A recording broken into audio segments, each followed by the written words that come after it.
Hello विद्यार्थियों, क्या हाल चाल, कैसे चल रही है आप लोगों की पढ़ाई। तो विद्यार्थियों, लास्ट वीडियो में हम लोगों ने सभी टाइप की केमिकल रिएक्शन को कंप्लीट कर लिया था। ठीक है, oxidation, reduction, redox, combination, decomposition के सारे टाइप्स हम लोगों ने पढ़ लिए थे। एक्सोथर्मिक कंप्लीट किया था, एंडोथर्मिक कंप्लीट किया था, प्रेसिपिटेशन, डिस्प्लेसमेंट, डबल डिस्प्लेसमेंट, सभी रिएक्शन को हम लोगों ने डिटेल में पढ़ा था। जिन लोगों ने हमारा लास्ट वीडियो नहीं देखा है वो लोग हमारे चैनल पर जाएं और लास्ट वीडियो को एक बार देख लें। ठीक है, उनके बहुत सारे कॉन्सेप्ट उसमें क्लियर हो जाएंगे। हमने उसमें यह भी बताया कि आप किसी भी केमिकल रिएक्शन को किस तरीके से बैलेंस कर सकते हो। ठीक है, हमने आपको वहां पर एमएसटी बताई है, मलिक सेट्रिक। ठीक है विद्यार्थियों, आज हम लोग बहुत ही इंपॉर्टेंट क्वेश्चन पढ़ने जा रहे हैं जो आपकी बोर्ड एग्जाम में काफी बार पूछे जा चुके हैं। ठीक है, इन सारे क्वेश्चन को आज हम लोग डिस्कस करने वाले हैं। तो आइए स्टार्ट करते हैं। मेरा नाम है मलिक खान, स्वागत है आप सभी का आपके और हमारे सुंदर से चैनल पढ़ाई विद डीसी में। तो विद्यार्थियों, हमारा फर्स्ट क्वेश्चन है, what is rancidity. What is rancidity? तो रेंसिडिटी टर्म जो है वो रिफर करती है स्पॉइलेज ऑफ फूड को, खाने के खराब हो जाने को। ठीक है, जब भी हमारे फूड आइटम्स, फूड मटेरियल्स क्या हो जाएं, खराब हो जाएं, ठीक है, तो हम बोलेंगे क्या हो गए, वो रेंसिड हो गए, और इस प्रोसेस को बोलते हैं रेंसिडिटी। अब ये रेंसिडिटी होती कैसे है विद्यार्थियों? हमारा जो फूड आइटम है, जो खाने की चीजें होती हैं, वो ऑक्सीडाइज्ड हो जाती है। क्या हो जाती है? ऑक्सीडाइज्ड। ठीक है, ऑक्सीजन के साथ रिएक्शन कर लेती है, मतलब ऑक्सीडेशन रिएक्शन वहां पर हो जाती है, जिस वजह से हमारा जो फूड आइटम है वो क्या हो जाता है, रेंसिड हो जाता है या खराब हो जाता है। ठीक है, तो हमारे जो फूड आइटम्स है वो किसके साथ रिएक्ट कर लेते हैं, ऑक्सीजन के साथ, और हो जाते हैं रेंसिड। तो इसी प्रोसेस को हम बोलते हैं रेंसिडिटी। ठीक है, हमारे खाने में से स्मेल आने लगती है, खराब हो जाता है, खाने लायक नहीं बचता, उस चीज को हम क्या बोलते हैं, रेंसिडिटी। अब रेंसिडिटी से हम हमारे फूड आइटम को बचा कर कैसे रखें, सेफ कैसे रखें, क्या क्या प्रिवेंशन हमें यूज करने चाहिए। ठीक है, तो कुछ प्रिवेंशन हम आपको बता देते हैं। सबसे पहले तो हम हमारे फूड आइटम को एयर टाइट कंटेनर में क्या करें, पैक करके रखें कि उसमें एयर ना जाए। एयर नहीं जाएगी मतलब ऑक्सीजन क्या होगा, एंटर नहीं करेगी। अगर ऑक्सीजन फूड आइटम के साथ रिएक्ट नहीं करेगी तो ऑक्सीडेशन नहीं होगा, सिंपल। तो हमारा प्रोडक्ट, हमारे फूड आइटम्स रेंसिडिटी से सेफ रहेंगे, प्रिवेंट रहेंगे। ठीक है, सेकंड, हम रेफ्रिजरेटर का यूज करें। आप लोगों ने देखा होगा हमारी मम्मियां क्या करती है, जो भी हमारा फूड आइटम होता है उसको फ्रिज में रख देती है रात में, ताकि सुबह तक वो खराब ना हो। ठीक है, तो हम लोग रेफ्रिजरेशन का यूज करके, है ना, फ्रिज का यूज करके हमारे फूड आइटम को रेंसिड होने से, खराब होने से बचा सकते हैं। ठीक है, थर्ड हमारा क्या है, हम किसी ऐसी गैस का यूज करें, ठीक है, किसी एंटी ऑक्सीडेंट एजेंट का यूज करें। ठीक है, जैसे नाइट्रोजन गैस, हीलियम गैस, इनका यूज करें जो ऑक्सीजन के कांटेक्ट में हमारे आइटम को, फूड आइटम को ना आने दें। ठीक है, क्या क्या बोला हमने, क्या करें हम लोग, ऐसी चीजों का मतलब ऐसी गैसेस का यूज करें, नाइट्रोजन हो गई, हीलियम हो गई, ठीक है, जो क्या करें, ऑक्सीजन के डायरेक्ट कांटेक्ट में ना आने दें। अब ये तो क्या होती है, लेस रिएक्टिव होती है, और हीलियम जो है वो तो इनर्ट गैस है, रिएक्शन करती ही नहीं है, तो हमारे फूड आइटम को क्या रखेगी, सेफ रखेगी। ठीक है विद्यार्थियों, तो ये दो तीन हमारी मेथड्स हैं जो हमारे फूड आइटम को रेंसिडिटी से बचा कर रखती है, सेफ रखती है। ठीक है, नेक्स्ट हमारा टॉपिक है, व्हाट इज कोरोजन। अब ये जो हमारी टर्म है कोरोजन, ठीक है, कोरोजन का दूसरा मीनिंग एक और होता है रस्टिंग, खराब हो जाना। कोरोजन का एक्चुअल मीनिंग क्या है कि कोई भी हमारा मेटल क्या हो जाए, खराब हो जाए, धीरे धीरे वो खराब होने लगे। अब ये होता कैसे है, जब भी हमारा मेटल ऑक्सीजन और मॉइस्चर के कांटेक्ट में आता है। ठीक है, जब भी हमारा मेटल, यूजुअली आयरन सबसे ज्यादा रस्ट होता है, सबसे ज्यादा कॉरड क्या होता है, आयरन। आयरन में बहुत ज्यादा जल्दी जंग लग जाती है, रस्टिंग हो जाती है, आप लोगों ने देखा होगा। ठीक है, तो हमारे मेटल्स को जो होते हैं वो क्या हो जाते हैं, कॉरड हो जाते हैं। मतलब मेटल एटमॉस्फेयर में प्रेजेंट ऑक्सीजन और मॉइस्चर कंटेन, मतलब H2O के कुछ कंटेन के साथ जब रिएक्शन करता है तो क्या हो जाता है, कोरोजन हो जाता है। क्या हो जाता है, कोरोजन। इसी प्रोसेस को हम क्या बोलते हैं, कोरोजन। हमारा जो आयरन है या जो मेटल है वो कॉरड हो जाता है, उस पर रस्ट होने लगती है ना, रस्टिंग ऑफ आयरन आपने सुना होगा। ठीक है, तो उसी प्रोसेस को हम क्या बोलते हैं, कोरोजन। अब इसकी हम रिएक्शन थोड़ी देखें, क्या होता है, आयरन हमारे पास है, किसके साथ रिएक्ट करेगा, ऑक्सीजन के साथ, है ना, ऑक्सीजन प्रेजेंट है हमारे एटमॉस्फेयर में, साथ में कुछ वाटर मॉलिक्यूल जिसको हम मॉइस्चर कंटेंट बोल रहे हैं। ठीक है, अब ये जब रिएक्शन करेंगे तो आयरन किसके साथ रिएक्ट करेगा, सबसे पहले तो ऑक्सीजन के साथ। फॉर्मूला बनाओ, है ना, लास्ट वाली हमारी ट्रिक भूले तो नहीं, लास्ट वीडियो की। क्या करना है, सबसे पहला काम फॉर्मूला बनाओ। तो आयरन ऑक्सीजन का फॉर्मूला बनाएंगे Fe2O3, है ना, फेरस ऑक्साइड या आयरन ऑक्साइड। क्या बना हमारा, Fe2O3, साथ में NH2O लगा दिया हमने, है ना, वाटर मॉलिक्यूल या मॉइस्चर कंटेंट तो एज इट इज रहेंगे।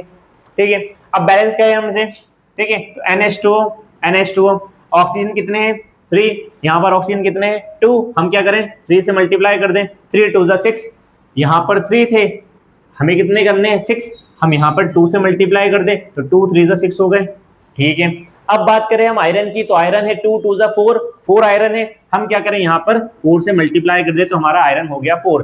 तो विद्यार्थियों हमारी रिएक्शन बैलेंस हो गई 4Fe 6 ऑक्सीजन NH2O NH2O, ठीक है। और यही हमारी रस्टिंग का फॉर्मूला है, ठीक है, याद रखिएगा यही हमारा रस्टिंग का फॉर्मूला। अगर रस्टिंग ऑफ आयरन पूछा जाता है एग्जाम में, हमें यही कोरोजन वाली चीजें उसमें लिखनी है, यही रिएक्शन लिखनी है और यही एक्सप्लेनेशन हमें लिखना है, ठीक है विद्यार्थियों। चलिए आगे बढ़ते हैं। अब आगे हमारा नेक्स्ट क्वेश्चन क्या है, why should magnesium ribbon be clean before burning in air, air में बर्न करने से पहले मैग्नीशियम रिबन को क्लीन क्यों किया जाना चाहिए, ठीक है।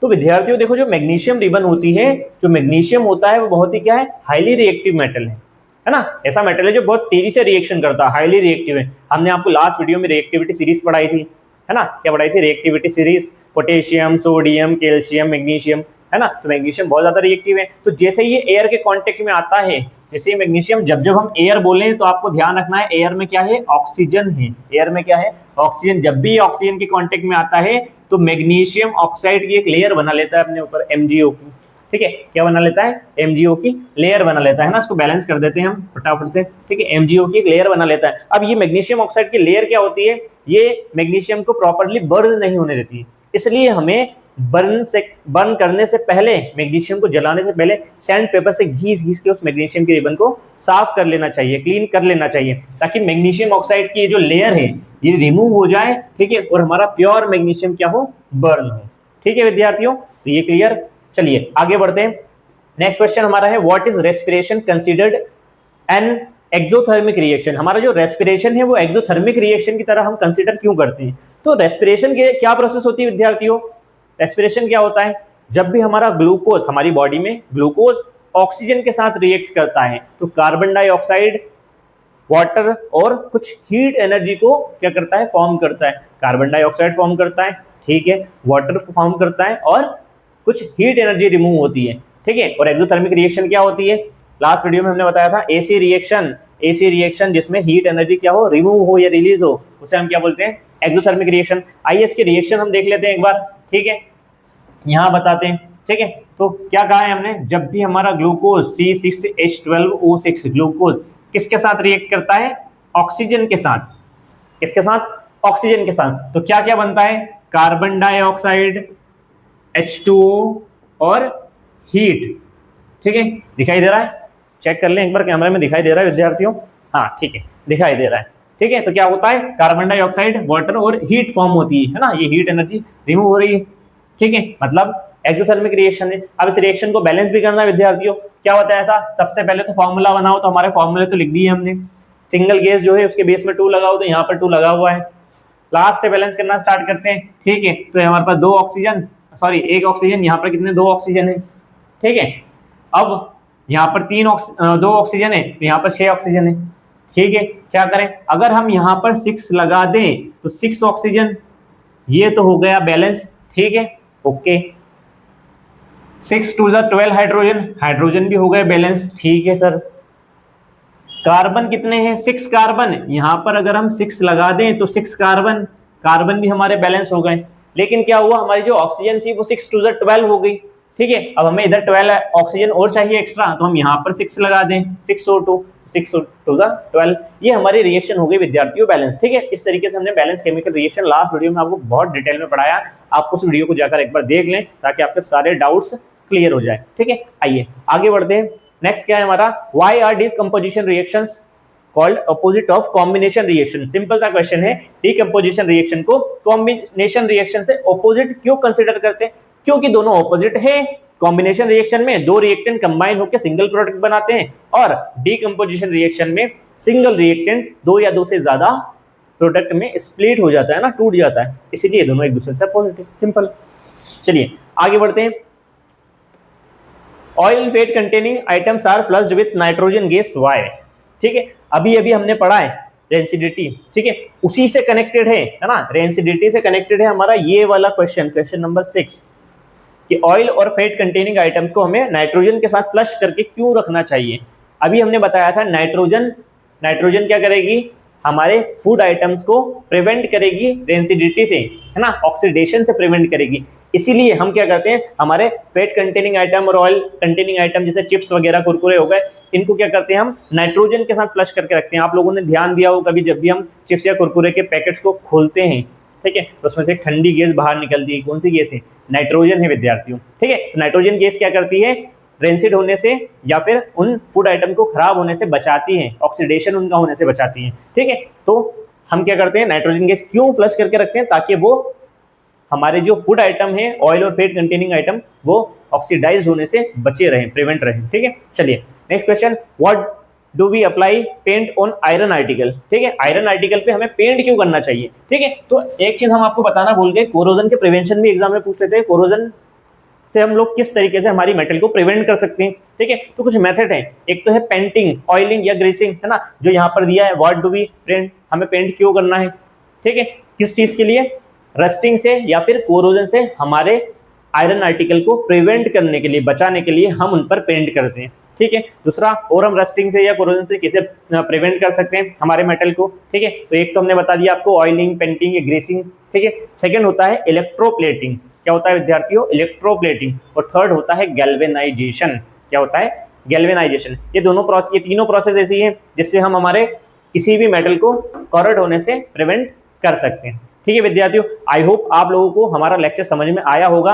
आप लोग रिवीजन करिए इन सारी चीजों का, ठीक है। बहुत ही आईएमपी क्वेश्चन है, एग्जाम में कई बार पूछे गए हैं, ठीक है। जो भी डाउट आपको आता है आप बिंदास हमारे कमेंट बॉक्स में लिखिए, हम आपके डाउट को सॉल्व करेंगे, आपके लिए बढ़िया सा वीडियो बनाकर लाएंगे, ठीक है विद्यार्थियों। आप चाहें तो इंस्टाग्राम पर हमें डीएम कर सकते हैं, डीसी क्लासेस पेज पर, ठीक है। जैसे अभी आपको ठीक लगता है, आप जहां डाउट पूछना चाहें पूछ सकते हैं, ठीक है। तो विद्यार्थियों, यहाँ हमारा ये चैप्टर कंप्लीट होता है, हमने आपको सारी चीजें डिटेल में पढ़ा दी है। इसके अलावा कोई आपको ऐसा लगता है कि कोई टॉपिक रह गया हो, या आपको कोई टॉपिक समझ में नहीं आया है, या फिर किसी टॉपिक में आपको डाउट है, तो आप बिल्कुल कमेंट बॉक्स में अपना डाउट पूछ सकते हैं, हम आपका डाउट 100% क्लियर करेंगे, ठीक है विद्यार्थियों। तो मिलते हैं हमारे नेक्स्ट वीडियो में, तब तक के लिए पढ़ाई करते रहिए। Good day.